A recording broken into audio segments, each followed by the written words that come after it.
আসসালামু আলাইকুম রহমতুল্লাহ। Math shortcuts সিরিজে আপনাদের সবাইকে স্বাগতম জানাচ্ছি। চাকরির পরীক্ষা, এমসিকিউ পরীক্ষা, এসব পরীক্ষায় খুব সংক্ষেপে আমাদের অঙ্ক করতে হয়, বড় করার সুযোগ থাকে না।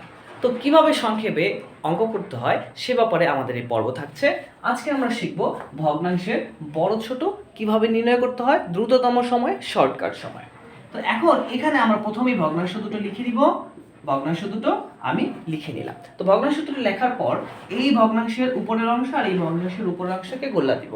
গোল্লা দেওয়ার পর এই যে লব, এই লবটা হলো এই ভগ্নাংশের অংশ আর এই লব হলো এই ভগ্নাংশের অংশ। তো তারপর আমি একটা দাগ টেনে দিব, এখানে একটা দাগ টেনে দিব। তো দাগ টেনে দেওয়ার পর এই 6 এর সাথে 3 গুণ করব। 3 6 কত হবে? 18। আর যেহেতু এই যে গোল্লা দিয়েছি এই পাশে লিখব, আর এই যে এই পাশে আমি দাগ টেনে দিয়েছি 4 5 20, অর্থাৎ এখানে 18 আর এখানে 20 হয়েছে। এই ভগ্নাংশের মান 18 আর এই ভগ্নাংশের মান 20।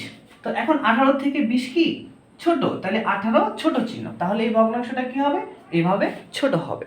অর্থাৎ খুব সহজে গুণের মাধ্যমে, আড়াআড়ি গুণের মাধ্যমে আমরা ভগ্নাংশের বড় ছোট নির্ণয় করে ফেলতে পারি।